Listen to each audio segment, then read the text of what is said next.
Okay, hello guys. Like I've said, I'm doing a couple of updates on my predictions, updates on world events, because it's a madhouse. So much is happening.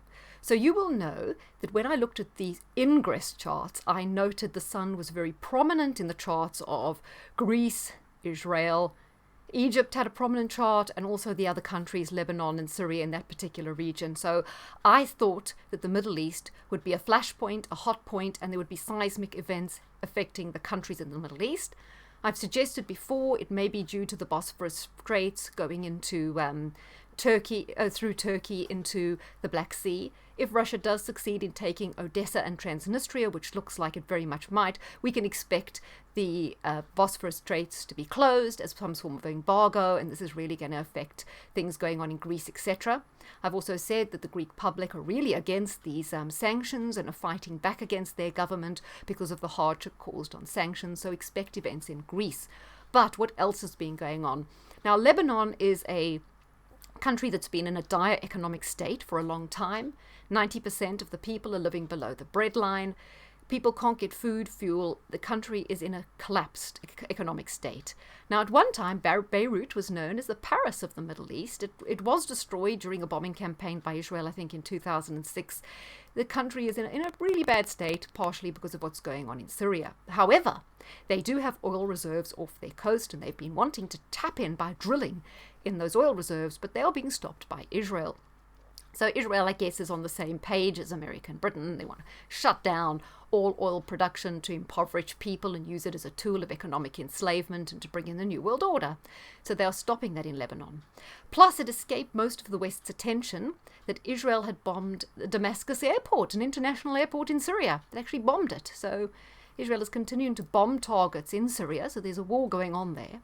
Israel has also bombed Libyan what would you say, installations or armed units or whatever it is in Syria. And Israel bombed Latakia, which is very, very close to a Russian military base in Syria. And so there's an escalation going on in this area. I think there's a big escalation by Israel. Who knows what could happen? A lot of people are speculating that Israel is trying to lure Iran into some sort of war and have a conflict in that area. I know one of my Iranian subscribers wanted to know what was going on. I'll be looking for more insight into that, but there's a little tidbit.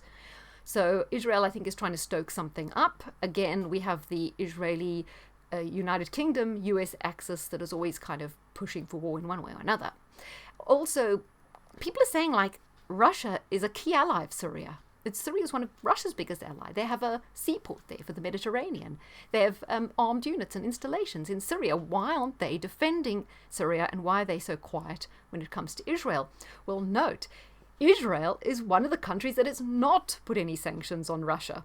So that might be a little bit embarrassing for the Western press to admit, because Israel's the UK and the US's best friend, and yet they're not going along with sanctions against the US and the UK's sworn enemy at the moment.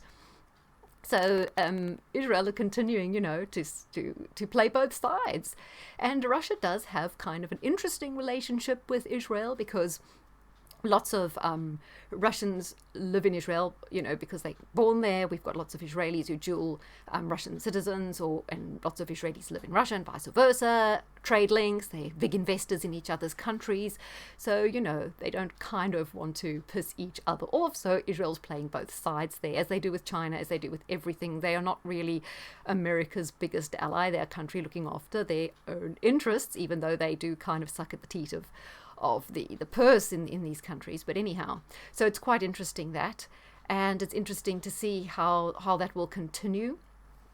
But like I say, people are very Russia were coming out with stronger words against Israel's attacks on Syria, because at some point they have to defend their ally, but they're still walking a tightrope there. So you can see how everyone's got a foot in different camps, and they're all playing different sides. But I do feel that things in this area are going to go from fairly calm to pretty explosive very, very soon, on top of everything else that's going on.